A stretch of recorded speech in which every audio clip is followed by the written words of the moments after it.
to another episode of. Oh, I have my heater on. Welcome everybody to another episode of Head to Head Sports. I'm your host Brian Parker, along with my co-host Mr. Randall Hargrove. How you doing, sir? It is all good, brother. My Steelers are sitting on the top of the AFC North. But aside from that, we have a seat in the National Football League that's warming up quite a bit. You know which one that might be? It's right here in our own backyard. Oh, really? Oh, yeah. Oh, are you hearing rumblings? Oh, yeah. Yeah, man. Just basically, it's growing old. Mm-hmm. We went Yeah, from Matt Rule to what's his name? I'm Frank Wright. forgetting. Frank Wright. Mm-hmm. And now we're in the Canales era. And the one thing that all three of those guys had in common was failing to prepare their team, failing to motivate. And then when it's all over with this team getting spanked basically out of the game by halftime, Well, they're on the up on the podium talking about they got to look at film and they got to go back and watch tape and giving all this coach cliche answers. People are sick and tired of losing around here, man. Um, when you go up against a New England Patriot team that ain't scored 40 points since since Brady was quarterback, and all of a sudden you give up 42, it's time for some changes. Time for yeah, some changes. yeah, And I love Canales. I love what I see so far. I won't say love. That's a little bit of a overdue. But I like him. I do think he's rather soft to be a head coach and be a leader of men. But that's part of the problem too. You got a head coach that's a soft-spoken leader of men, and then you got a quarterback doing the same thing. It's just not working. Not working, man. well, you know, when your team is not doing well, and look, the Panthers outgained the Patriots in yardage. Um, they even rushed for more yards. Um, they almost threw for the same amount of yards. Um, they held the ball 11 minutes longer than the Patriots did. Both only had one sack apiece. But when you look at Drake May going 15 to 17, that tells me, and he had two touchdowns. But the biggest thing with that is he only went 15 to 17 for like 200 and something yards. But what that mainly tells me, though, I'm sorry, 14 to 17, two touchdowns and no picks. Y'all ain't put no pressure on him. He was comfortable back there. You know how many Almost, sacks the Panthers have this year? I had to look that one up. They don't have many. Early. Through 3 games, 4 games. We're at 4 games right now. They have one sack. What's that? One sack. That's insane. So you're not getting pressure on the quarterback. They're comfortable back there. They're picking you apart because you can't put pressure on them. And anytime you try to bring pressure, any more pressure than the front four, means now you're putting uh, your corners on an island because you're bringing somebody else down to try to help with the pressure. And you can't do that. And when you're a team that does, I'm not going to say is void of talent, but there's questionable talent in certain spots, your margin for error is very, very small. It seemed like once Andy Dalton came in the game, they seemed a little bit somewhat invigorated, went right down the field and scored. Um, I just think, Rand, that, and I don't know, the other thing that Matt Rule, Frank Reich, and Dave Canales have in common is the owner. So my question is all of this because when they're on the podium, are they talking to us or are they speaking to an audience of one? That's why that's what I need to know. Who are they speaking to when they're telling us all of this? because we looking at them like y'all got to be crazy. You must be. You know how somebody come out their mouth to you sometimes and they talking to you and you looking around like, who you talking to? Sometimes I think we have to ask ourselves, who are you talking to? Because you can't be talking to me like that if you expect me to believe what it is that you're saying. So is it an owner? Is it somebody else that you're really saying this to? Because you're not saying this to us. Um, that's kind of where I think sometimes it lays is I'm wondering more or less is the coach really speaking to us or are they speaking to like the owner off camera that may be watching? Because and there ain't no what I was saying, Rand, when you went off was is like how somebody like talking crazy to you and you look around like you talking to me? Because it's like you can't be talking to me saying that. I kind of think that's what it is. Like maybe they've gotten some kind of directive from up above them to stay the course. This is going to be our guy no matter what.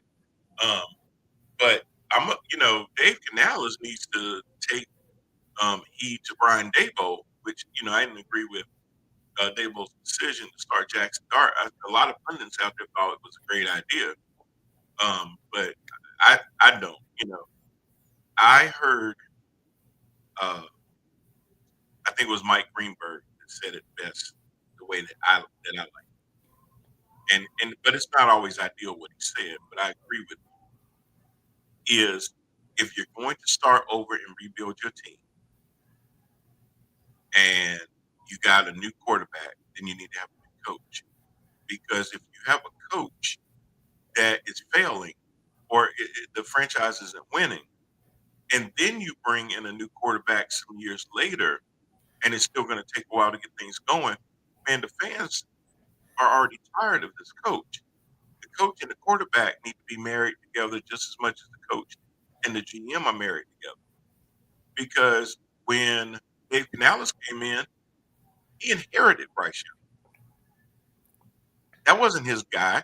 He didn't sit at a draft war room and say, that's the guy that I want to be able to coach up to beat this team. He had to basically take him. He ain't had nothing to do with that.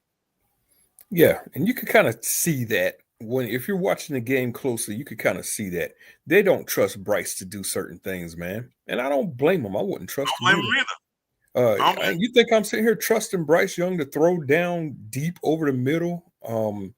25 times a game? Hell no, hell no. It's not going to work out for you. You Nope. could tell that a lot of their offensive play calling is very vanilla. You can see it when they are trailing and it's third down and 10 um, at halftime. And rather than throw up a Hail Mary, they throw a screen pass, trying to get additional yards to set up a field goal. It's it's ridiculous, man. And I don't know where this is going. I'm trying to be patient with it. But you and I called it from Bryce's first 5 games. This dude is a bust, yo. And I ain't changed my opinion. You haven't changed yours. Hmm. Um, he's shown flashes. I'll give him that. But flashes is not good enough when we gave up the assets to move up to number one overall to take this guy.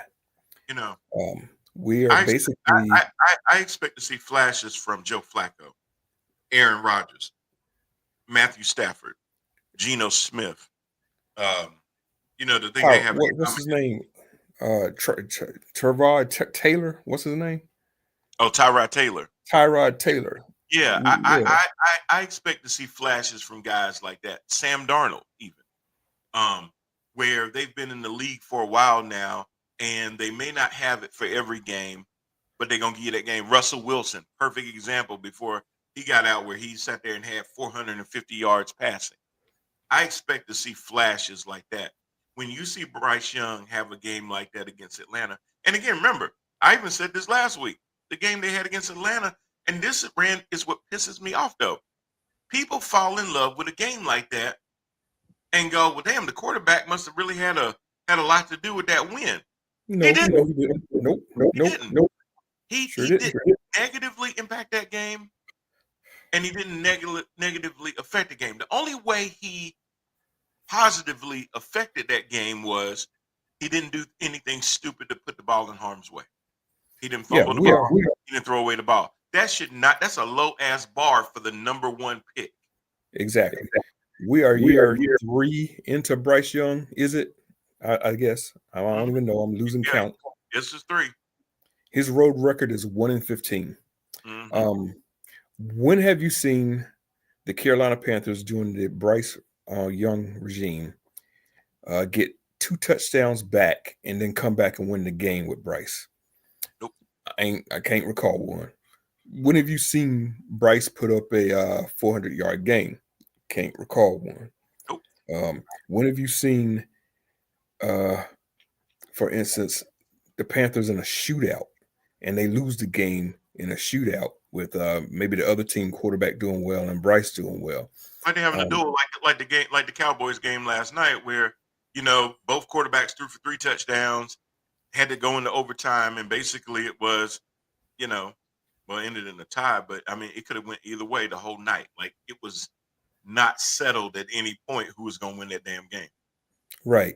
And we're talking Dak Prescott missing his number one receiver. I give him all the credit in the world for him to go out and throw 3 touchdowns, go 31 out of 40 without his number one. I wasn't expecting it. No, nobody You was. think Bryce Young does that in prime time, absent Ted McMillan on the field? Hell no. Hell no. That's got disaster written all over it. You know, So and I to your point, if Ted McMillan had a better quarterback, he would be hands down rookie of the year. yeah. Um, that ain't gonna happen. And aside from him being rookie of the year, because that's an individual award, but I mean he's very capable of getting it if he had a decent quarterback. Just because he's such a big ass body, he comes across those middles and stuff like that. Man, he's really good like that. Or drawing a Yeah. lot of DPIs because people don't know how to stay with him like that, and they end up pulling at him, and he'll get DPIs called on the other team. I mean, But just the game yesterday, running down the sidelines, open, yep, touchdown. yep, Bryce overthrows him, yep, overthrew him by 5 yards. yep. Can't have it, man. Well, Rand, you would think after 3 years, if I said, Rand, what is it that Justin Herbert does very well? What is it that Jared Goff does very well? What's their thing? What does Aaron Rodgers do very well? I can think of a lot of things actually, which is kind of crazy. Like, and I saw Jordan Love kind of do it last night with recognizing when they're trying to sub out, and they always catch him with too many men on the field. That's what Yeah, Aaron Rodgers thing. He got that Aaron Rodgers or that damn hard count that he does to make him jump and stuff like that. yeah. I mean, I can answer you right now. Justin Herbert, big arm. That's his asset. Uh, uh, Aaron Rodgers, accuracy. Mhm. Throws very few interceptions. I mean, even the Yes, game yesterday picked the right. hell out of the opponent yesterday. What does Bryce Young do well, Rand? What does Bryce Young do well? Let's see. Bryce Young do well. You see what I'm saying? Like Yeah, nothing just like escapes your head. You're yeah, literally sitting there thinking, what do I see from this? Because, okay, rookie year, you started the first game. Okay, we're gonna give you a little pass. But damn, by going into year 2, you should see some development progression. By year 3, you should see some development progression. Be like, you know what? He can pick apart a defense. He's really good at recognizing the different coverages and audibling out of whatever the play is or pre-snap. What does he do? What does he do well? Year 3, I'm still trying to figure it out. If somebody asked me that question, gun to my head, I mean, it's gonna be some slow singing and flower bringing because I ain't gonna be able to tell you nothing. Pull the trigger, I bro. can't. I can't. You can't do it. I mean, you could even remove the on the field stuff. Is he a great leader? I don't see it. No, Is he a because leader of men? I no, don't see it. because, no, because as a great leader at quarterback, you got to be that dog where they know, hey, this is a dude that when everybody covered downfield, and he got a blade of grass in front of him, he gonna take off and run, and he might throw his body into that to get that extra yard or whatever. Yeah. Now, he's not that dude. You know, Yeah. he ain't Does that. he inspire the team? Does he fire the team up? Oh no, I don't see it. I don't no, see it. no. Anthony says that's why you don't trust every quarterback from Alabama. Well, Facts. well, Anthony, I'm gonna step on that a little bit further with that too. A lot of the times you don't trust these quarterbacks from a lot of these teams is simply because of the way they build those teams around these guys. Bryce Young basically had a team at in Alabama that, I mean, think about it. Um, um, um, Mac Mac Jones could have quarterback. He could have threw to all them guys. Then he comes in the NFL and he ain't nothing really special. Um, Sometimes it's more that system that they come out of than the actual guy.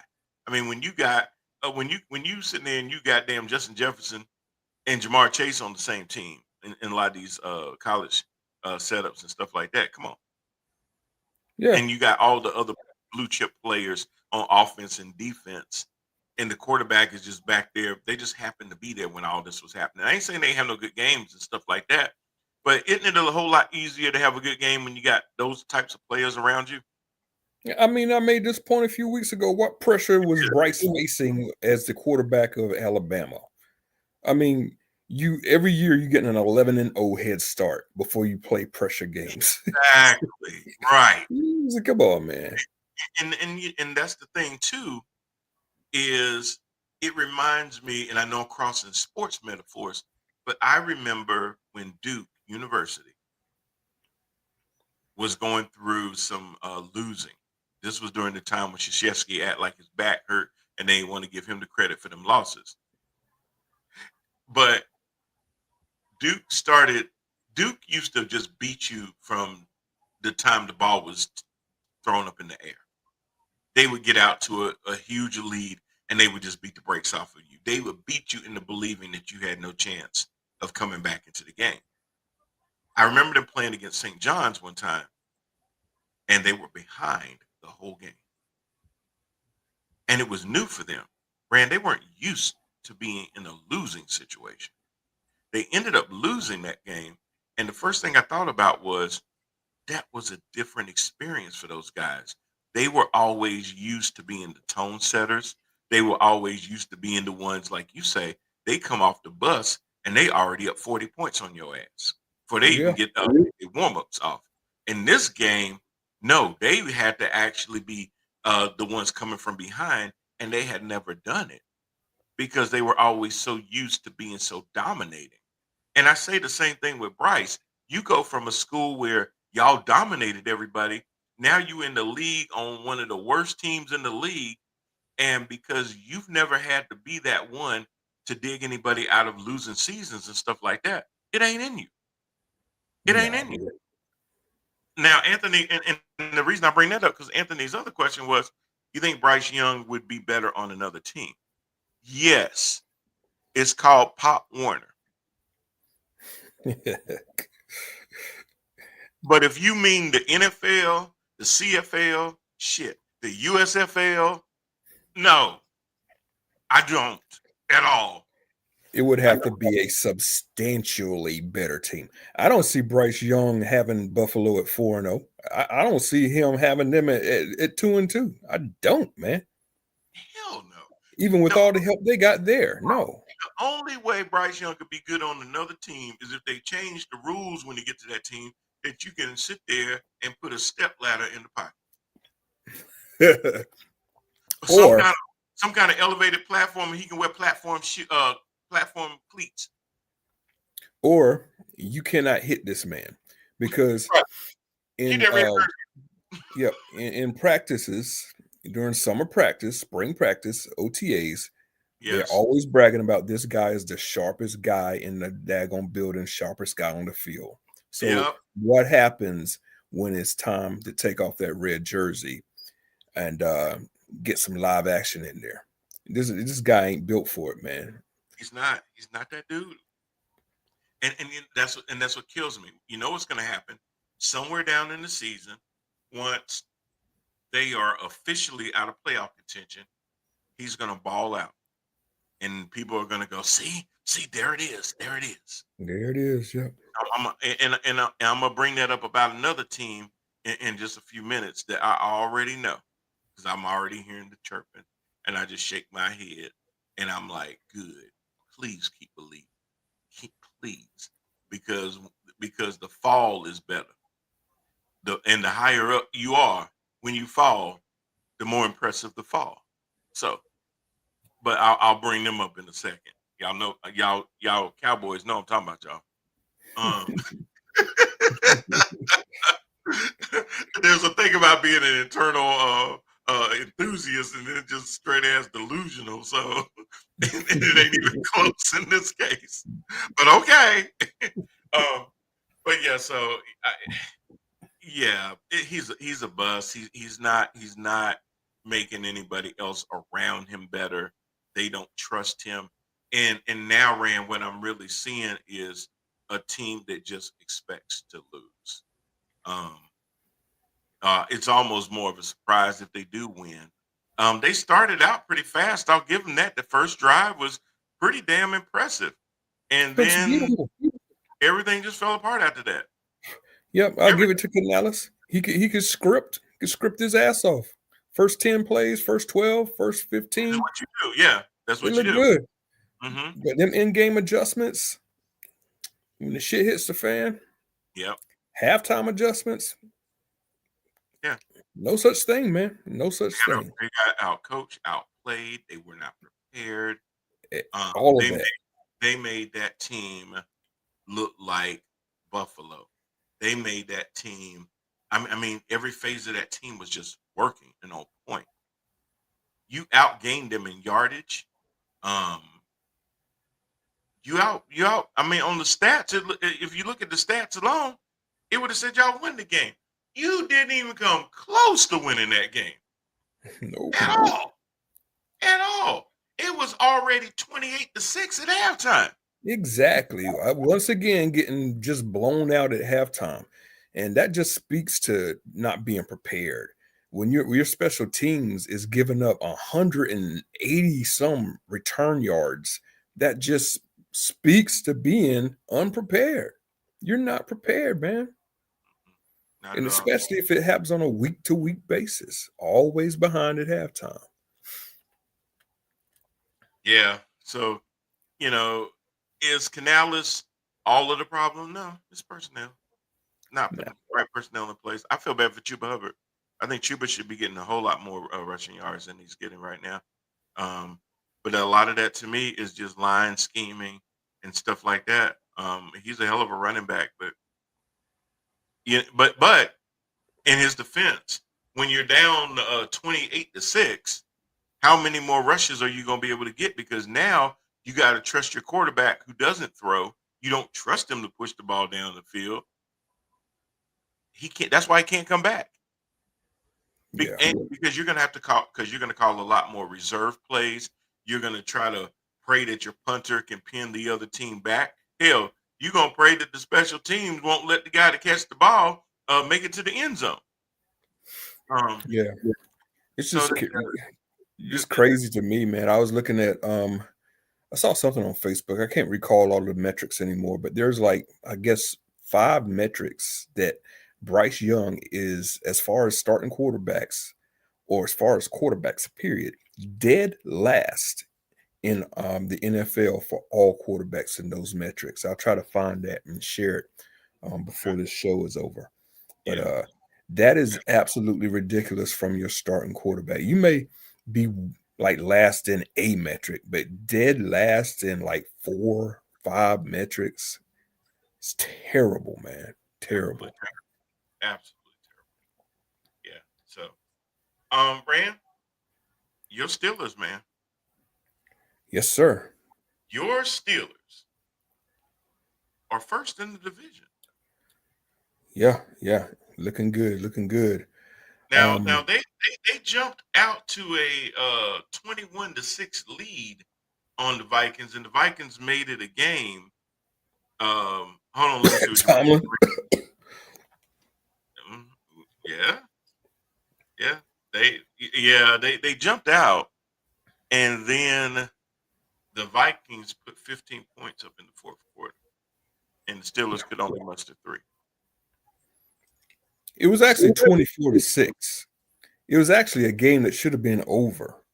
Yes. Um, Mike Tomlin amazes me sometimes, man.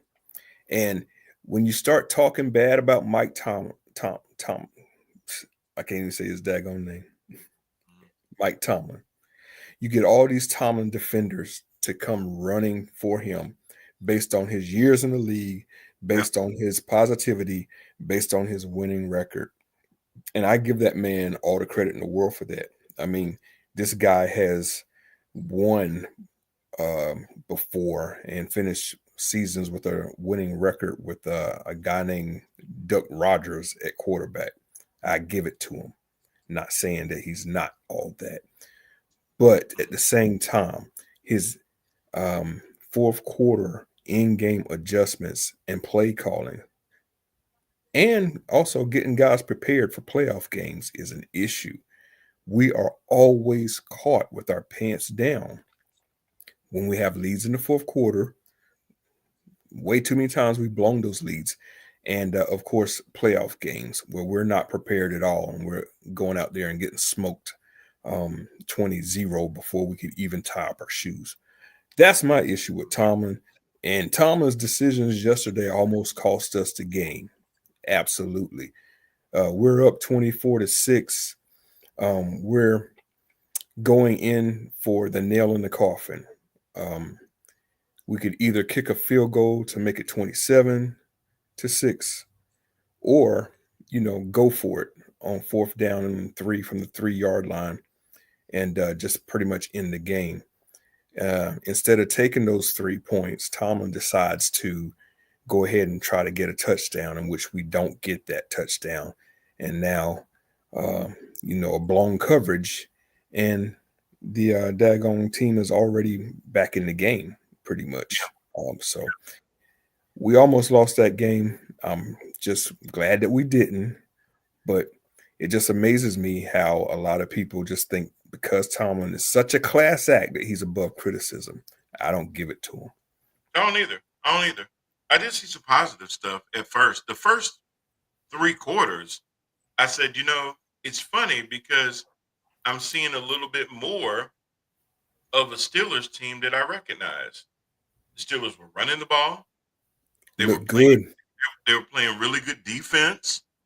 The quarterback was converting downs and stuff like that to keep the chains moving, but it was run the ball, run the ball. And I was thinking about you when I was watching this game, because I was like, is Warren gonna sit there and be Craig and get fired on his day off? Because Gainwell was being a beast out there.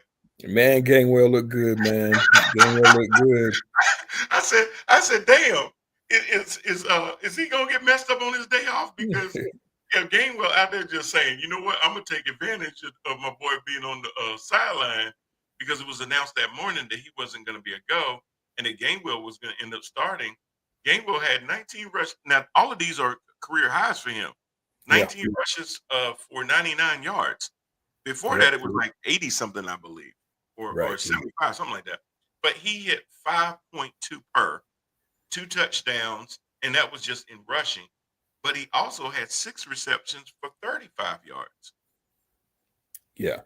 The Steelers played Steeler ball yesterday. 7 sacks of the quarterback. Yes, that part too. TJ Watt picking one off. That secondary playing high level.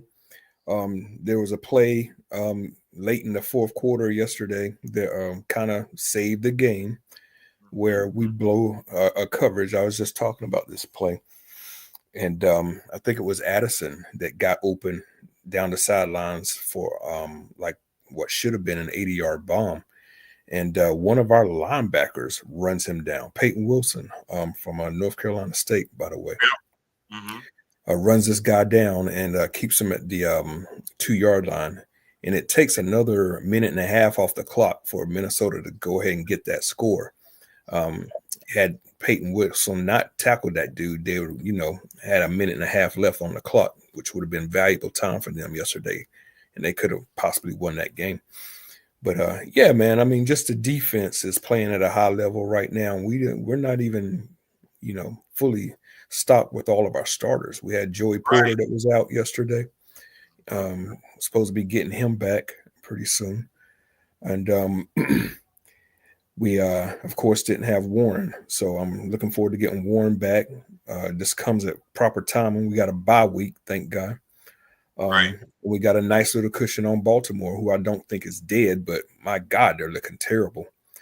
And the news ain't good for them either, with Lamar Jackson supposed to be out for a few weeks. So, Oh, see, I didn't know that hammy was really. I got a little tingle back there, and we down by a lot of points. Ain't no need for me to go back out, or if it was a really, really serious hammy. Um, yeah, I heard it was legit. Um, I was a little skeptical because I was like, you know what? He probably just said because and we'll go into them in a little bit, but he's not looking like himself at all. He's gotten sacked so many times already this year. He's supposed to be the guy that it's hard to bring down, especially behind the line of scrimmage. Yeah, you may eventually catch him once he breaks loose on you, but teams are figuring out how to let that spy kind of hang around. They're getting better angles on him to prevent him from just killing you with his legs so much. He might still buy a little bit of time back there, but they're not letting him run free at all. And the result is twofold. He's trying to sit there and keep things alive when a lot of times he should just throw the damn ball away. Because when they do get him, a lot of times they go from 1st and 10 to 2nd and 12, 2nd and 15 because of how far back he's backpedaling to keep the ball alive. And sometimes, man, just throw it in the back of the end zone or throw it out to the sidelines, whatever you got to do.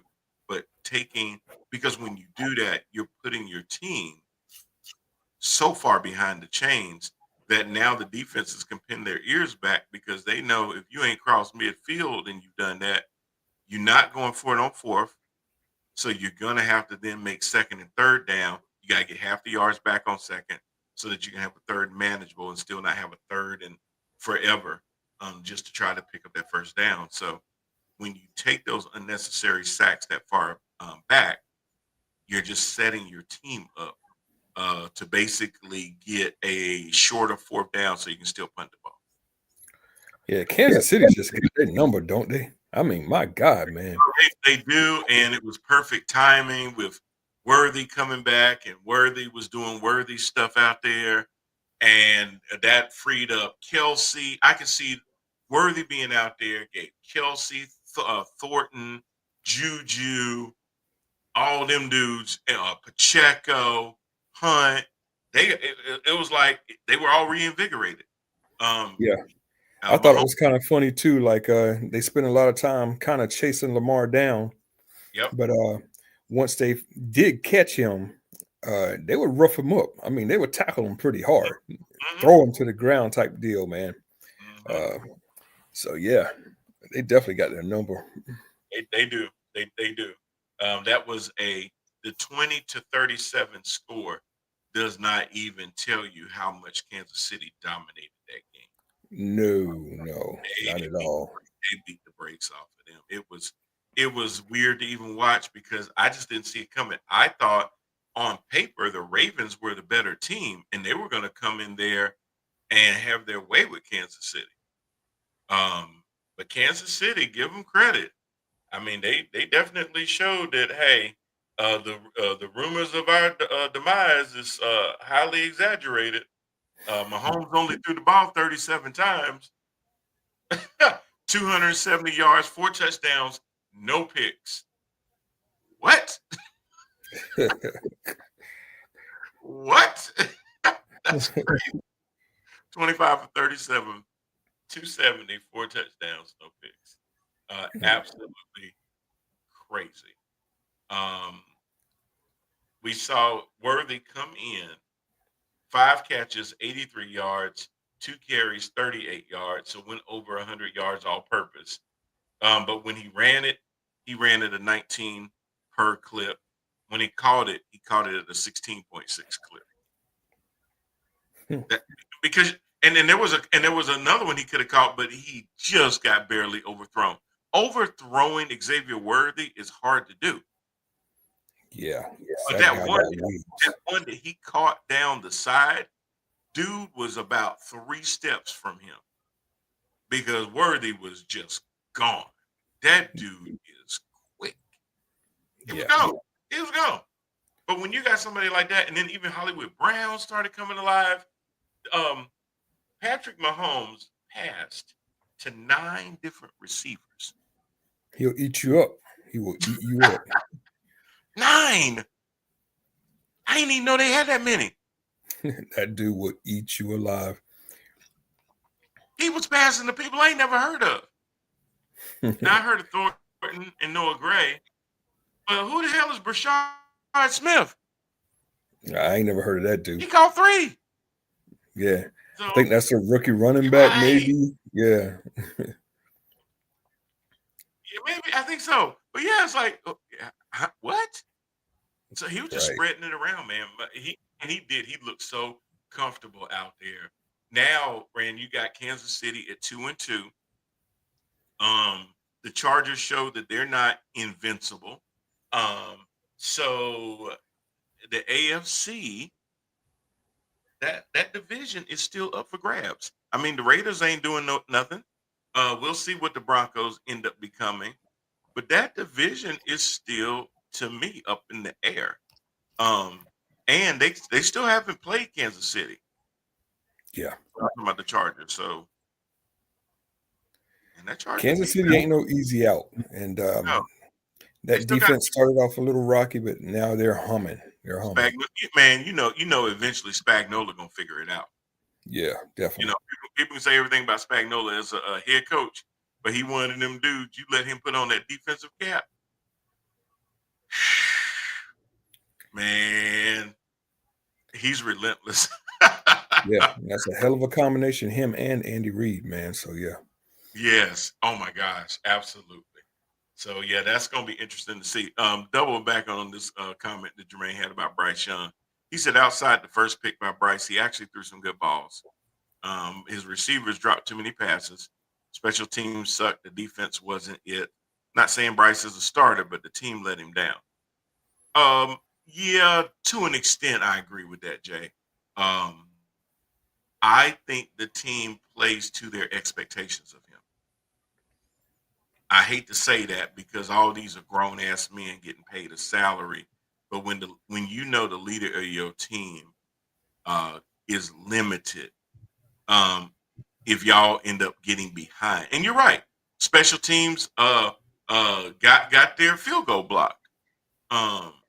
Special teams got burnt on some returns and things like that. You're absolutely right.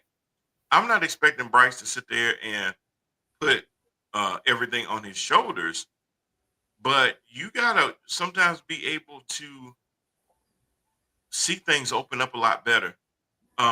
You got to be able to throw your guys open. Um, he yeah. still has to pause because he can't see passing lanes. It's demoralizing for a wide receiver. Put yourself in the wide receiver's position, right? Let's just put a helmet on for everybody out there. Okay, play call. You run out to the daggone spot. Down, set, hut. You run. You juke your daggone DB. Oh, snap. You got your DB beat by freaking 3 yards. This should be a touchdown. You look for the ball is sailing out of bounds. You're 35 yards down the field, and now you got to run back to the daggone huddle. Okay, put it this way: down, set, height, juke your wide receiver. I mean, juke the DB. You do an out, say a 5 yard out, maybe a 15 yard out. You're wide open on the sidelines. This is a first down. By the time you get your head around, the ball is rolling to you. It's demoralizing. That kind And of stuff is you got to jog demoralizing. right back to the huddle. Yeah, Yeah, yeah, absolutely, absolutely. Especially when you you know, or You do all of that, you turn around and he's on the ground. Yeah. You're like, damn, what happened? You got a touchdown and the ball is sailing 10 yards over your head. He ain't, y'all, he ain't it. I'm sorry. I can't make no excuse. Yes. Does the other phases of the game sometimes fail too? Absolutely. But do you know who consistently fails? The quarterback. Yeah, I tell you, did the Panthers lose that game solely because of Bryce Young? No, No. We ain't saying that. You're nope, right. not at Coaching all. was terrible. They got out coached. They got outplayed in all three phases of the game, hands down. Hands down. But I've still seen quarterbacks go out there and ball out and still lose the game. True Where that. it was obvious, well, they didn't really lose because of him. But can you really walk away from that game and going, hey, even if you lose, I still expect to see your level of play reflect that. And if your level of play isn't up to par on a certain game, that game needs to be more the exception than the rule. How many times can we say that during the course of a season, when the season still counts and matters, that you've seen Bryce Young play his best football? The only time you ever see him play his best football is when they're not playing for anything. Exactly. And I mean, Well, you might as well play Madden. there's plenty of starters in this league where you could get down 24-0 even at halftime, Yeah. and you look at that starting quarterback and be like, "This ain't over. This ain't over. We're gonna get back in this thing. It ain't Carson over." Wentz almost did it yesterday. Exactly. But with Bryce, if you're down 18-0, 20 It's over. nothing, it is a wrap. It's It's a over. wrap. It's almost a wrap at 14-0. It's Right. over, It man. really is. Yeah, yeah, yeah. It is. You don't have any confidence at all Nope. that if you're down two touchdowns, hell, even before halftime, that you have a snowball's chance in hell in coming back and winning the game. You won't. When they beat the Falcons, they had their foot on their neck the entire game. They played from a position of being ahead. Had they been down to the Falcons 13-0, 9-0, they would have lost that game. Period. They Like that's they always do. that team. And if you say the team let him down, they've let him down because he ain't gave him no damn reason to play for him. Exactly. That's why they letting him down. Even if we go with the premise that they let him down, they did. They let him down because he hasn't shown them that he's that dude. People follow people that are that dude. Why would I follow somebody that I don't believe in? Exactly right. And that is exactly why this You team is think not you going to think go you anywhere. think I'm gonna come across that middle and lay myself out to get hit for that dude? That I'm having to reach back and get the ball because he's not throwing it on time. And by me reaching back, now I'm gonna become a damn defenseless receiver. You think I'm gonna do that for him? Exactly right. Eh, I wish I wouldn't. Ain't no way. Hell Exactly no. my point. No. No. It's not gonna happen. So and that's leadership. It all comes down to leadership. You set the standard. Now I wanted to go Mike Tomlin, but you set the standard. The culture with that team is awful. It is a culture of losing. We expect to lose. And now we've gotten to the fact that we also expect our fans to expect us to lose. It's a culture of losing. Yep. People are losers. Nobody's going to admit it because no man wants to go out there and say, yeah, but that's what it is. You can tell by the way they walk. You can tell by the way they come out huddles. You can tell by the way they come out their breaks. They don't expect to win the game. They're a laughing stock of the league. They don't And they expect. can't expect to win the game because as long as you continue to throw Bryce out there, those players know they ain't got no shot, man. Well, Come yeah, on. because you're telling me you're not serious. Winning right Yep. now is not a priority to you. I don't get it. I don't know what else you play for. If you ain't playing to win, somebody need to tell me in chat. because that takes me to the Packers and the Cowboys. Now, this game, we thought the Packers were gonna pretty much just kill the Cowboys because that secondary, calling them questionable is being charitable. Um, because the last three games that the Cowboys played, the one thing that was consistent was if you throw over their secondary, your quarterback is gonna have a hell of a day. Your receivers are gonna have a hell of a day. Fran, the announcers that broadcast the game were asking the kicker and other people, you know, how do you feel about a tie? And one of them said to me, well, it's not a loss. And my response to that is, it is a loss because you can't tell me you go to the meetings during the week, y'all go through your walkthroughs, you do all your preparation, you do your traveling, you do all of your routines, you're getting your treatments, you're doing all of these things to get ready for a game. And the ending is no different than the beginning. You did all of It's, that and it didn't benefit you. That's a loss because you didn't win. If you don't win, you lost. I don't. They can call it a tie, but if you ain't win, you lost. yeah, and that's Do on all the that. NFL too. That's on Yeah, the NFL. That is ridiculous. they got to stop that. They got to get They got rid to of that. stop that. That is ridiculous, man. I mean, in soccer, I mean, if you still tied at the end of regulation, then they do, penalty kicks for the win. NFL, I mean, you could do the exact same thing. Line them up, 50-yard field goals, make them trade off 50, 55, 60, 65 until somebody misses. But anything to avoid a tie. And Right. you doing field goals like that, you're not even risking injury for anybody. You got to do something Something. rather than end the game in a tie. Come on, man. Yeah, absolutely. I mean, at that point, I don't care what you do, but it can't be a tie because what was all of that for throughout the course of the week for it to be able to end in a tie like that? Yeah. Because a tie a lot of times isn't going to benefit you. Um, it's going to come against you because you're going to need that extra win, and it doesn't help your winning percentage. It doesn't help you in a division of four. Think about having a tie and you're in the NFC North.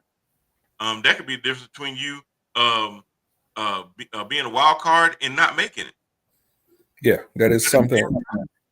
A tie is never beneficial. It's always something to come back to haunt you. That's exactly what they are. Yeah, because even though it doesn't count as a loss, more importantly, it doesn't count as a win. Yeah. And if it ain't a win, it's a loss. I'm sorry, you know. And I watch these Cowboy fans that go, well, "We didn't even have CD." Now that's true. And to what you said earlier, the fact that the Cowboys made a game of it, the fact that the defense of the Green Bay Packers was absolutely horrendous. This was a team that the first three games you could say they could rush four to the quarterback and apply pressure. And that front four was not able to do that in this game. No. And they were missing starters on that line for the Cowboys. And them dudes sat there and said, you know what? Not today. You ain't getting through here today. And I give them all the look, you know good and goddamn well. If I say this, either I need to be drug tested or I really mean it. Don't come for me, Farm Kim. But um, no, I think the Cowboys played a hell of a game. I don't believe in no moral victories, but I do sit there and give them all the credit in the world to not accepting the fact that everybody else had them 20-point underdogs in this game in their own house, that they had some pride in them and they sat there and said, not today. And Yeah. basically held off a defense that has just been punishing quarterbacks, punishing lines, getting penetration in the trenches, and nobody was going to stop them. And the Cowboys said, "Not today." I give them all the credit in the world. I give Dak Prescott all the credit in the world of being able to get the ball to his receivers and playmakers, especially knowing that his number one was nowhere in sight, and still be able to do that. Dak, 31 of 40, 319, 3 touchdowns, no picks. The other thing that the Cowboys hadn't been doing well, I mean, even over years past, is run the ball. They actually ran the ball pretty decently. The Denver Broncos could not figure out how to get Javonte Williams' running game going, but the Cowboys rushed over 100 yards. Now the Packers ran for a buck 64, but that was them using that bowling ball known as Josh Jacobs. They don't have no bowling ball like that, but their running game was effective enough to sit there and then be able to set up things like play action, RPOs, and things like that, where you had to sit there and at least respect the fact they're going to run this ball. And they stayed committed to running the ball, things that the Cowboys had not been doing. Notice I keep saying the Cowboys. I ain't say cow bitches one time. Well, okay, there it is. I just said it. But I was they, waiting on it. I was waiting on it. yeah. I mean, but like, yeah, and y'all can take this because I'm not going to probably end up having to say this anymore the rest of the season. They played up to the level of competition that they were in, and a lot of times teams won't do that. So I give them all the credit for going out there, not wetting the bed. We expected that. If anybody wetted the bed, if anybody took an opportunity to show their dominance in the NFC and they wet the bed, it was none other than the Green Bay Packers. To me, this says a whole lot more about the Green Bay Packers because this was a prime opportunity to force yourself all over them Cowboys. It was right for the taking. And they performed terribly. I don't know if they read their own press clipping. I remember somebody talking before about the Cleveland game where some of this was them talking about going damn 17-0, and then got brought back to reality and stuff like. I think one of the players actually confirmed he'd been hearing that in the locker room, Oh and I'm wow. like, yeah, and I'm like, oh, okay. So they were kind of high on their own supply, and they got humbled by Cleveland, and to me, you got humbled by Dallas too because they basically said your defense not impressed, and your defense wasn't impressive at least in this game. Hopefully, they can right that ship. I hope that this is more of a hiccup, and because it's the first quarter of the season, it's more of a learning experience than something that we're gonna have to kind of keep a watch out for over the remaining part of the season. Yeah. And the thing is with Dallas, they got that one, played well. Hmm. Evidently they were hyped up. I'm guessing Parsons coming back home had a lot to do with that. Yep. But I could go ahead and go on record. I don't even know who Dallas plays next week, but looks like they got the Jets. So I'm looking forward to a letdown. Yeah. It's at the Meadowlands. It's at the That's Meadowlands. Yeah. that's like the Bermuda Triangle. Crazy shit happens there. That might be the upset of the week. But Yeah. I don't know. If the Jets beat the Cowboys, is that really an upset? I don't know, man. I don't know. I guess it should be Yeah. because they're America's team. Alabama. Yeah. So they Yeah, tell themselves, yeah. yeah, we're Big D. So yeah, no, Brad, I'm so happy that Cowboy fans love moral victories. I'm so happy that it's September and they still got hope in their eyes. I am. I love it. I love it. Absolutely love it. They were killing me today. Oh man, you see how Dak played? Y'all see Dak? I said, what do you think about Pickens? I'm like, "Mhm." I said, it's so beautiful. It's so beautiful going into October, still believing. So hold It- up. Now, I gave them credit. I gave them credit, but here we go with this fan stuff again.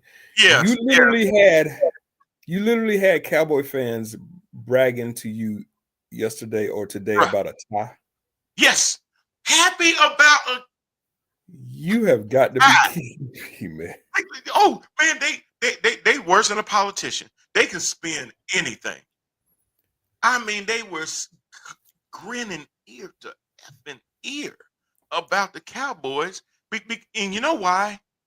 They they also thought they were going to get their ass whooped. That's the thing. They didn't believe in their team neither. That's why they were so happy. See, we can do this. We can do that. Rand, I'll go worse. Jerry was right. We didn't need Micah. Kenny Clark is the answer. I'm just This like, is what's wrong with Cowboy Nation. I'm This is like, why people hate Cowboy excuse fans. me? Oh yeah, Kenny Clark held his own. They ain't even hardly call Micah's name. They kept talking about it was gonna be 20 cuts. Every time Micah make a play, they're gonna cut to Jerry Jones, and he gonna have this look on his face like I messed up. Jerry was right. Keep that same energy, bro. Keep it. I'm loving it. Oh, it was. I'm just like, you know what? I ain't even push back. I'm just sitting there like, you got it. You good, Man, I have never bro? in my It life was bragged about a unbelievable. tie. I'm like, y'all are, but they were so they are, man. Hey, the fact that y'all are going into October, being Journey, don't stop believing. Because when November and December come, woo! Yeah, man. Oh my gosh, I'm already in tears. I'm already in tears. It was hilarious, but I'm just sitting there like, y'all are really celebrating the damn time. So yeah, Yeah. I flabbergasted ain't even the word, Rand. I was just taken back. I couldn't believe Man, it. Rand, the Monday after a Cowboy playoff loss should be a holiday. You should put it on the calendar as a hey, holiday. they should just go ahead and make it a reoccurring one because it's been 29 years strong. So it's really not if, it's just a matter of when. And you would think, how many times does Lucy have to pull the football away from Charlie Brown to realize he ain't never kicking that damn ball? Jesus Christ. You know this is gonna be our time though. We gonna kick it this time. We're gonna get it this time. You sure? And you just and now you almost just have to patronize them. You sure will.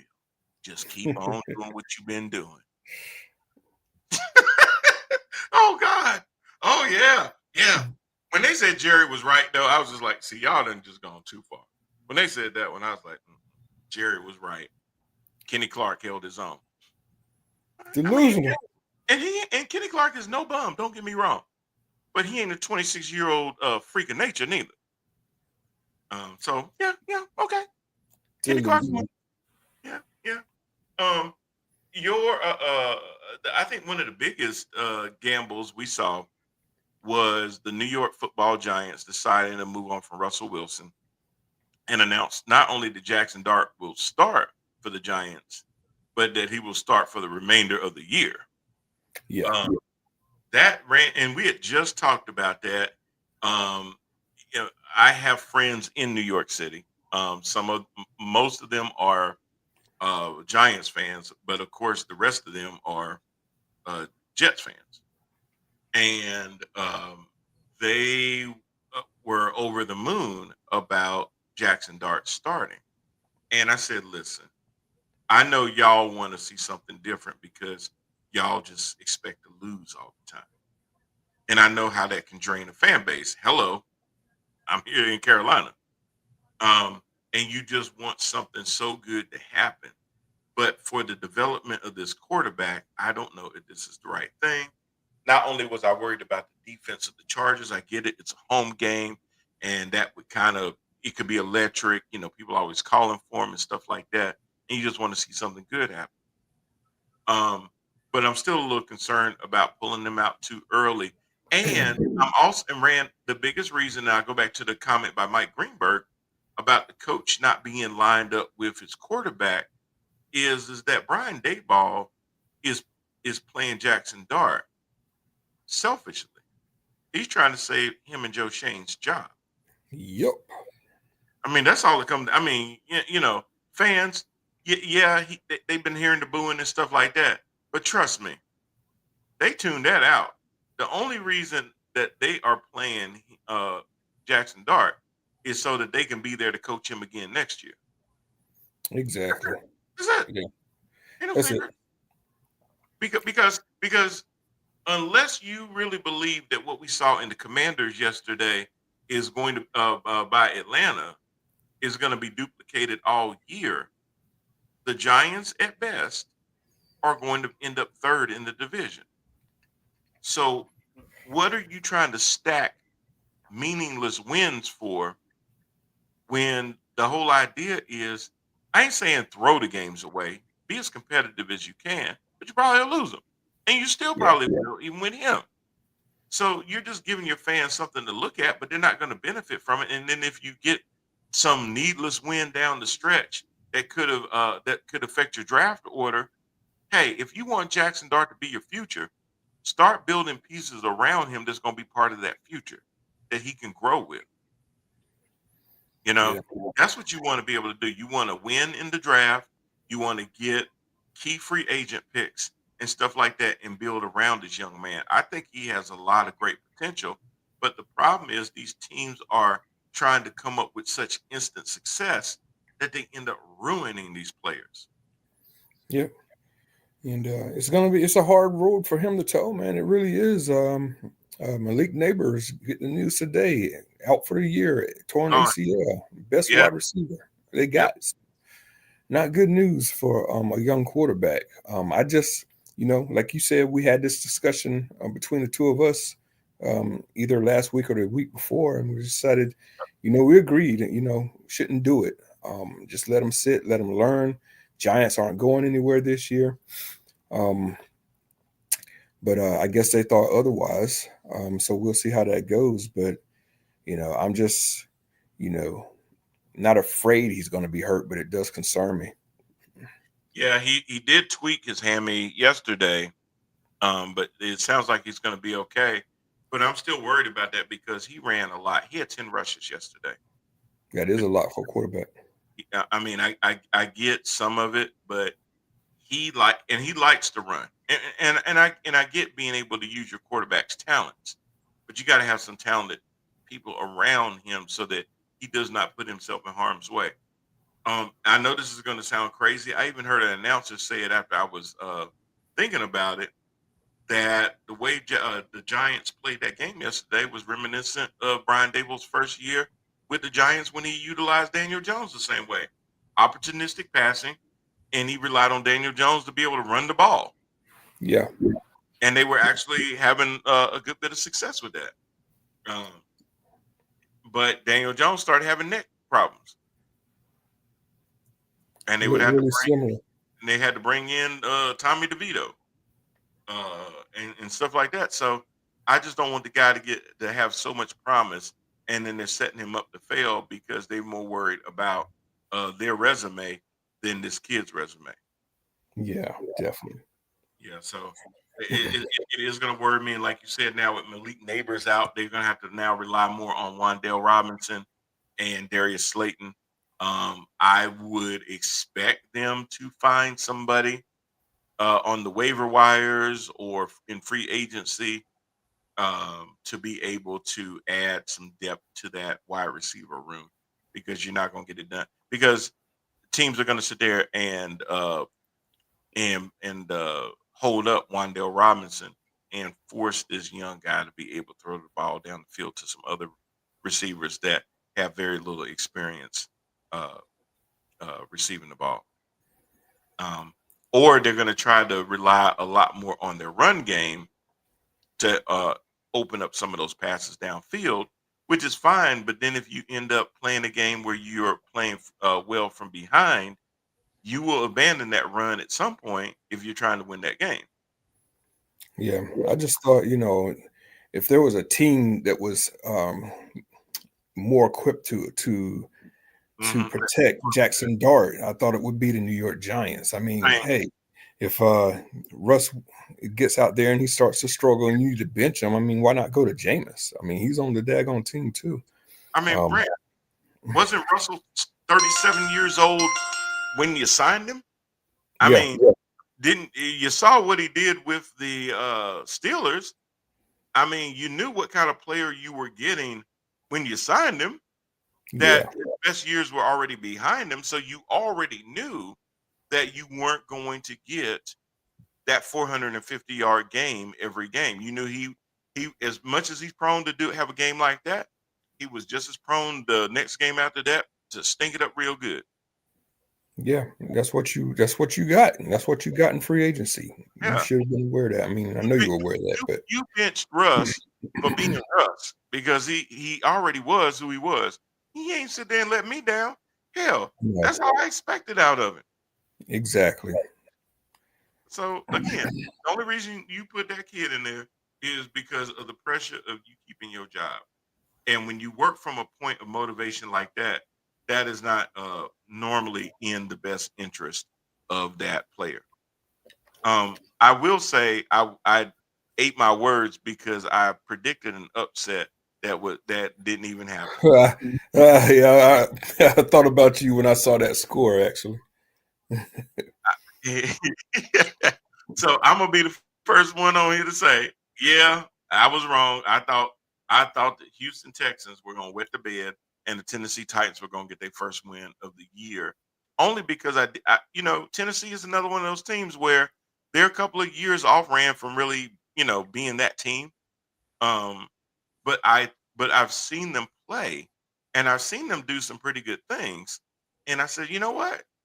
They might be able to string it along because CJ Stroud is holding the ball too long. The line isn't holding up.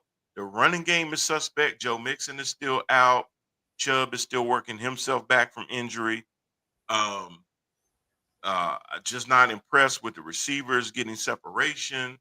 Uh, Houston is just not that team of years where you could just pencil them in for the AFC South. Even though I did pencil them in at the beginning of the season, um, after watching them play, I'm going, well, Jacksonville and Indianapolis are just as uh, viable as Houston was. For the longest, it was just Houston.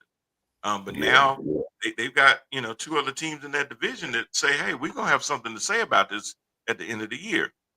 And I could just see it was almost like Houston, if you're not getting better, you're getting behind. And I can't tell you in any ways how Houston got any better, but this was a good get right game for CJ Stroud. 22 of 28, 233 yards, 2 touchdowns, no picks.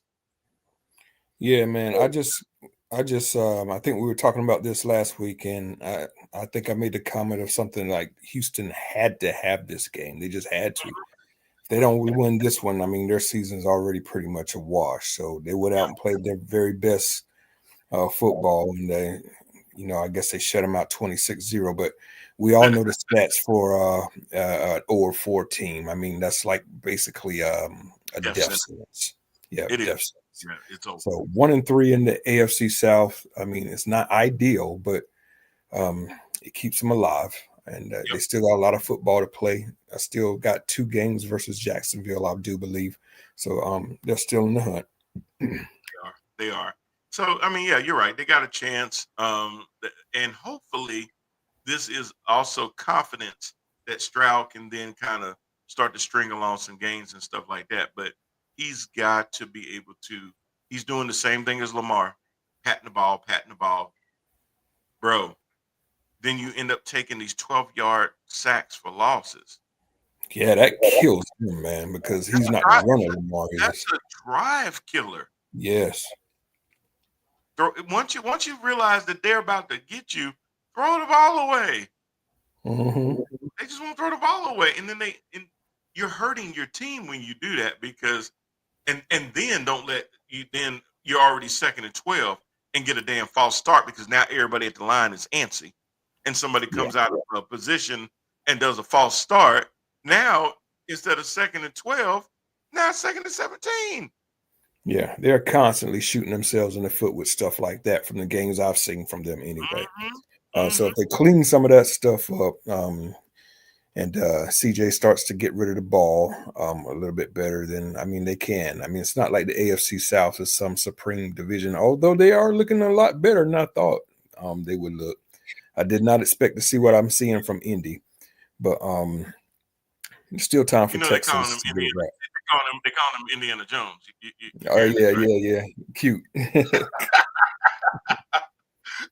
which is crazy because Indiana Jones was having himself a game yesterday, but them Rams finally figured a way to pull it out, 27-20 in the end. But and he did resort back to kind of being the Daniel Jones that we have gotten to know with the two picks that he threw. One of them was Yeah, just absolutely horrendous. He threw off his back foot and it was the wrong time, and it gave life back to the Rams. They could have had that game actually. I mean, that game was in question for quite some time. They were playing a very good game, but Jones was still doing some really good stuff. He threw 33 times. He hit 24 of them. So, uh, I mean, he was no joke there. He threw a touchdown, but he threw those two picks. Um, but I mean, his progression. The thing that really hurt Indianapolis was Adonai Mitchell that sat there and got free. Daniel Jones got him the ball.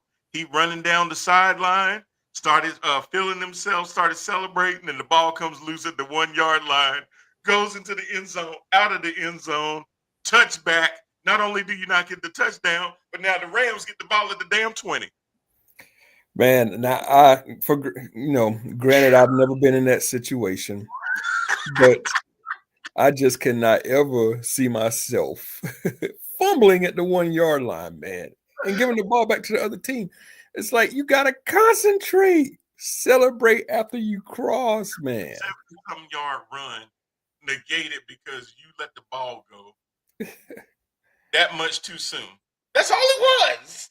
Now you being highlighted all daggone week long for a different reason other than a touchdown. And I had just seen a clip of plays like that. It was on my Facebook feed of people fumbling. They running, and then they fumble it. I think there was Daniel Jones running and he tripped over his own legs. All those kind of things. I didn't see the Mark Sanchez butt fumble in it, but just plays like that where it's like, are you kidding me? But this Yeah, one had to be the most egregious because you lost the ball in your end zone. You don't even get the 7 points. You turn it over to the other team as a touchback. Man, and I felt so bad because you could see him on the sideline. He couldn't even look at his team. He felt so bad. But that, could you woo, imagine doing that in the playoffs when you're about to take the lead and like maybe like a minute and a half to go in the game? That would be, oh my God, boy. yeah. Well, the worst part is you come back to the stadium and the fans be out there throwing eggs at your ass. They will never forget. They will never forget. Oh my God. Oh yeah, yeah. You will live in infamy forever. That is true. That is true. So, but the Rams are just moving along. Puka Nakua is that dude. I mean, this guy is just crazy. Kyron Williams is a physical running back, and he's got a nice guy back there named Blake Corum who spells him every now and then. And Corum looks like a good, strong guy, but Puka only had 13 receptions for 170 yards. Whew. Good Lord, man. And then that 80-yard bomb, this 88-yard bomb, Stafford threw to Tutu Atwell. That was a hell of a one. Yeah. It Yeah, just trips me out, for the past 2 seasons now, we've heard, oh, Stafford's over the hill, back issue, elbow, the Rams could be in trouble. Rams could be in trouble. He just goes out and gets 300 yards passing. I was gonna say this dude did not basically. He didn't play in the preseason. He barely made it through to training camp. I mean, he didn't come until the end. So his chemistry with his receivers, he just gotten Devontae Adams as a new acquisition and everything else. They were worried about his back. He threw the ball 41 times. Mm-hmm. He hit 29 of them Yeah. for 375 and 3 TDs, no picks. Dude ain't done, man. He ain't done. That's why I love Stafford. Stafford is one of my favorite quarterbacks. That dude is tough as they come. He And really is. that's one of them Georgia boys, That's a not Georgia Alabama. boy that, yeah. Yeah, That's an SEC quarterback that you're glad to take any day of boy, it. boy. Oh my God. So Anthony, if Bryce Young played for the Rams, they'd be 0-4. I just want to be clear. This is another team. I hadn't talked about a team yet that I think he would be better on if he was on that team other than Carolina. So we've gone through most of the teams already. So no. But anyway, yeah, that was a crazy game. The Saints really gave the Bills a run for their money yesterday. I was really surprised with this game the way it was going. That was crazy too. That's like 2 weeks in a row the Saints have kind of like fought. So Yeah, I mean, with Spencer Rattler being your guy and everything like that, but I mean, they held up 19-31, nothing to sniff at. I mean, they did their thing. You sit there and you look at Rattler. I mean, he didn't do anything impressive. 18-27, 126. So a lot of short throws and stuff like that. They leaned heavily on the rushing game. Kamara had 70 yards. Miller had 65.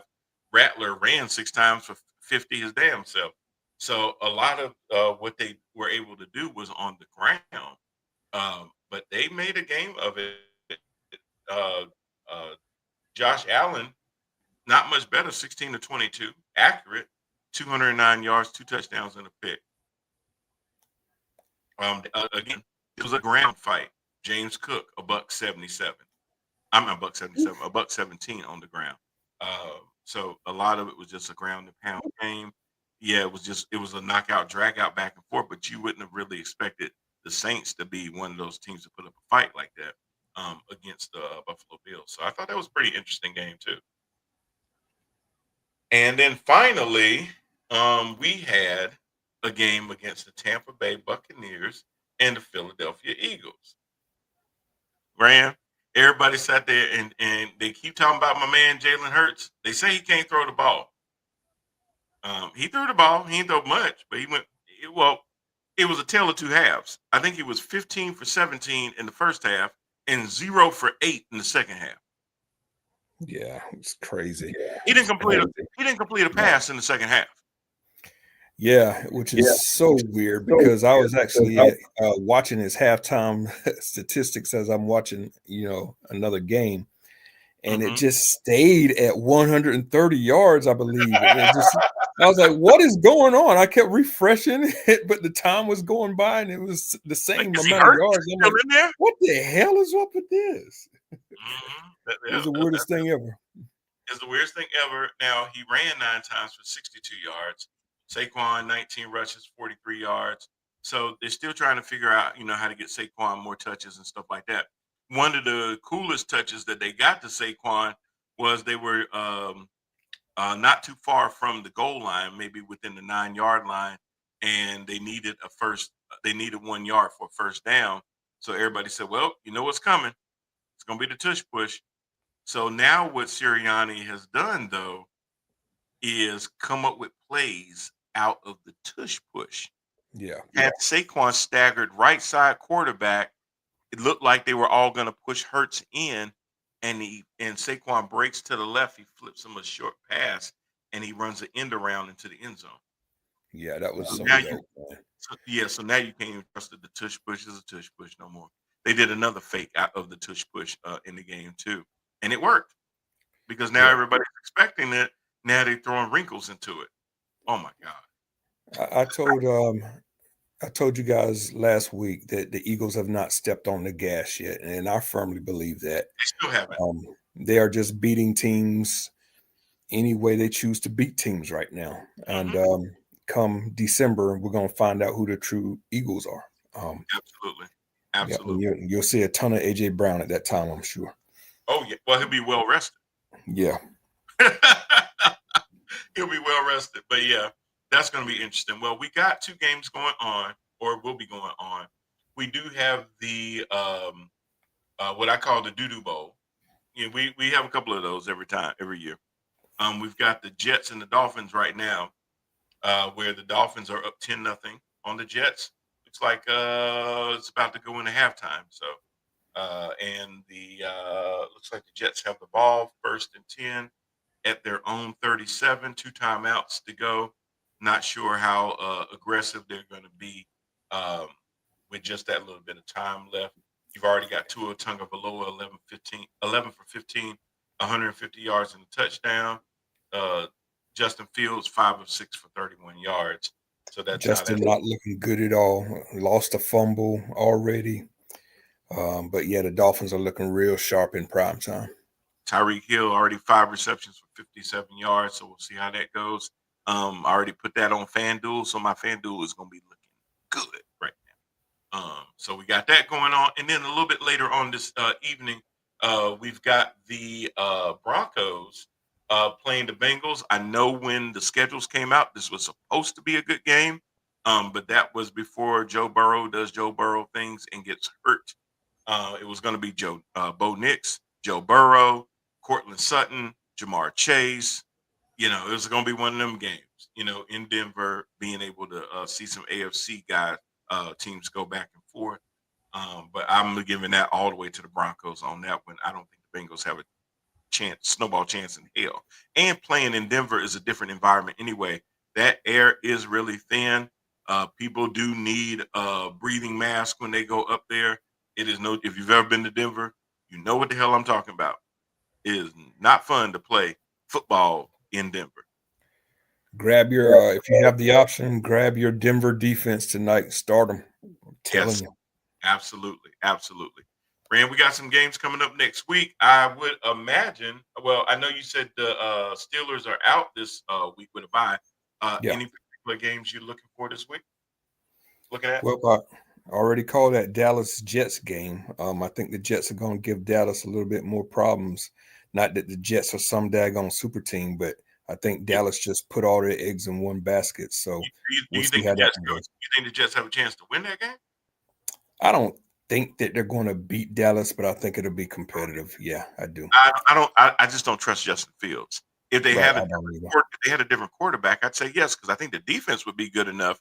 But I think if Dallas can pull together long drives where it keeps that defense out there too long, and then your offense is 3 and out, 3 and out, and 3 and out, it's going to wear that defense out eventually. I think. Yeah, I think that's what's going to happen. I expect the Cowboys to start off slow, but by the third quarter, start pulling away from them. yep. The only real diamond of a game for this week 5 is the 49ers and Rams on Thursday night. I think that's going to be a great game. I do too. Even though you would think that, hey, the 49ers are still kind of waiting on some guys to come back and they're not, they got some injuries and stuff like that. That game always seems it doesn't matter. Yeah, That game is always hard. And I would not be surprised if the 49ers actually win that game, but I'm expecting the Rams to win the game. yeah, I tell you another win that I'm looking forward to, and that's going to be the Giants playing the Saints. I'm gonna watch them now because because number one, I was bold enough to say that I think the Giants are going to end up above the Cowboys in the division. I still believe that. I have yeah, more faith in what the Giants currently have than what the Cowboys do. yeah. And Uh, the Giants are playing from a position that nobody expects them to do anything. yeah, I think Jackson will have a good game against the Saints defense. So yeah, looking forward to seeing that one. I do too because here's a couple reasons. They have no tape on him. He's a mobile quarterback against an old ass defense. Yeah, So if he can't beat you with his arm because you're pressing, if you don't have a spy on him and you give him some lanes, that kid will take off and run. And when he runs, he gets chunk yardage. I mean, he don't just get the first down; he get down the field on you. So he's a that's gonna, great athlete, man. I yeah, mean, if you he could is. have seen me on draft night when the Steelers had Jackson on the board for the taking, and they passed and they took an offensive Oh, lineman, I that was so Rand, crushed. do you I realize was if you had crushed. Jackson Dart back there with Jalen Warren in an RPO situation? Say no more. Say no more. And that dude be in the future. No Aaron Rodgers. I mean, you still could have got Aaron Rodgers, but Yes, drafted Dart, got Aaron Rodgers to tutor him, or you know, man. it still hurts me. You would you It would you would still hurts me. you would have your present and your future locked down. Yep. Now you just got your present, but you ain't got no future. We're still searching. Yeah. Jesus Christ. Anyway, so you got the Dolphins at the Panthers. Dolphins by 20. You got the Raiders at the Colts. Look, I had all the faith in the world in Geno Smith. Geno done went back to damn New Jersey Geno. He ain't even Seattle Geno right now. You sure ain't. You done forgot how to play. Oh my gosh, Geno. Now the only thing that the Raiders gave me yesterday was in my work fantasy league. Ashton Genty gave me 60 damn points. Oh yeah. Yeah. He And finally had a breakout game. and it ran. And remember me saying, if you let him just take the ball and run instead of doing all this crazy stuff in the backfield, he can get positive yards. Every time he had positive yards, it was just a straight handoff. And he found a hole and he hit it. And it looks like Chip Kelly has been telling him to do a crouching style at the snap instead of his style that he's done since high school, which they call the Halloween, the Michael Myers stance, where he's basically just standing up with his arms to his side, receiving the ball. Chip Kelly wants you to have your knees bent. Yeah. Just leave the kid alone, man. But he did better the way kid he alone. knows. He only got 3 touchdowns. Yeah. So he said, and according to Genty, he said, well, looks like my old stance is here to stay. Because we know that Chip Kelly and Pete Carroll both want to run the ball. Well, let him run the ball the way he runs the ball if it's going to work for him. Exactly. It's his style. So Stop they trying let to the kid mess play with like stuff you don't need to mess with. exactly. The kid, that's what got the kid drafted. Yeah. Now you trying to come in there and take it apart and retool him and stuff. Well, then you didn't need to draft him at 6 if you're gonna do all that. So let the kid be the kid. You got the Texans at the Ravens. I think this is a get right game for the Ravens if Lamar Jackson plays. That kid ain't playing, man. He ain't playing. So it's gonna make a really good game because Jackson ain't gonna be in there. Yeah, and I think their backup was Oh yeah. I saw him yesterday. I did too. I was wondering what he was in there for, and then I had to go get some. Yeah. Damn! Now I can't remember who it was. Damn it. Somebody help me out with that one. It was. I'll tell you. 2 seconds. Damn, computer just went crazy. That's not the game I was asking for. Here it is. Ravens. Oh, there we go. It was Cooper Rush. That's right, Rush. That's so. You know what though? Yeah, pretty good. Cooper ain't a bad backup quarterback to have. He ain't. So I'm still going to give the nod to the Ravens. I trust the Ravens defense to make CJ Stroud see ghost. So I'm going, and it's in Baltimore. So I'm going with the Ravens on this one. I think they're going to get a heavy dose of Derrick Henry. This is going to be Derrick Henry's breakout game. He's going to have 190 yards and 3 touchdowns. I'm gonna have to go Texans on this one. That Baltimore defense is just, I don't know what's going on there. But yeah. They have not been tackling well, and I think they're gonna take what happened to them in Kansas City very personally because they are not playing, that expression, play like a Raven. They have not been doing that, and I think they're gonna get heavily challenged that if you can't show up at home and play like a Raven, then you don't need to be a Raven no more. I think that's gonna get communicated to them 100%. You got the Bucks going over to Seattle to play the Seahawks. Brand, I think Baker Mayfield is gonna have another game. I don't know about these Seahawks. And yeah, I like Baker. It took me a long time to come around and say that, but I like Baker. Well, I think that whatever Todd Bowles did to get this out of him, it's working. Baker in Tampa is working. I don't know if Baker works in a lot of other places, but Baker in Tampa, I love it. Absolutely love it. The chemistry he has with that team, and that team plays for him. And they talk about it too. They love that guy. They will run through a wall. If Baker points to a wall and says, "I need y'all to move that wall," they will move that wall. Well, he's gonna be the first one to hit it. That's why they're gonna move it. Without a helmet. Yep. Yeah, he that crazy. He is. True that. Titans will get their first wins against the midriffs. I mean the Cardinals. No, I'm just kidding. I think the Cardinals will win that game pretty easily. The Lions got to play the Bengals, Rand, in Cincinnati. I'm expecting Jared Goff to have 400 yards passing. Same. The Patriots play the Bills. After watching the Saints play the Bills, I think the Bills will still win. But if it's another 31-19 game, would not be surprised. Yeah.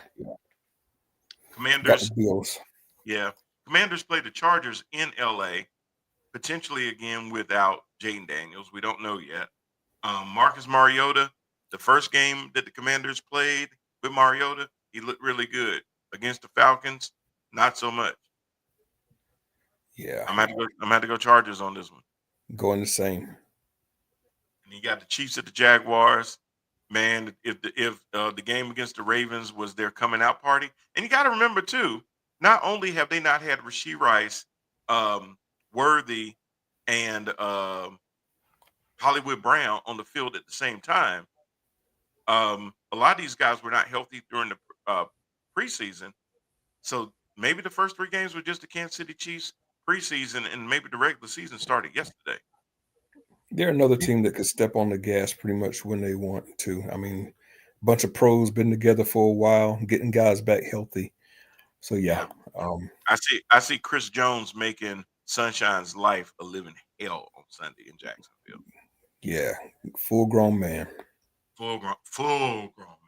So that's what we got coming up over the next week, y'all. So happy betting. Remember, always bet with your head, not with your heart. If you lose out, don't keep re-upping on your bets. Just let it go. But happy fantasy out there to everybody too. I'm doing pretty good in both of my leagues, even though I lost one of them. And some of these games are just so hard to predict, man, because they're just ending in crazy ways and stuff like that. But I think you're pretty high on Mount Prime Time too, brother. I'm gonna have to come see you. What? I think I was second or something like that. Yeah. Yeah, you know, do a little something. All right, y'all. Well, look, we're going to get up out of here and catch the rest of these games. We hope everybody stays safe out there. Happy football watching that Monday night. That Thursday night game will be here before we know it at the Dookie Bowl tonight. And then we'll get it crunk up again all over on Sunday and be back next Monday to do it again. So for Mr. Randall Hargrove and Brian Parker. Oh, and an announcement too. Before I get up out of here, make sure y'all go to Instagram and please like our guys at Kendrick Colt. They do perform all over the area and everything like that. Make sure Kendrick Colt. Go to that on Instagram. Find out where they will be the next time. Old Mecklenburg Brewery this Saturday, 6 p.m. Nice early show. Come out, see us. All right. What time? 6 p.m. Oh, that is early for y'all. Oh, big time, yeah. Okay. Doing a 4-hour set? 3. Okay. Y'all, you get it in by 9 o'clock. I mean, you still got the rest of the night.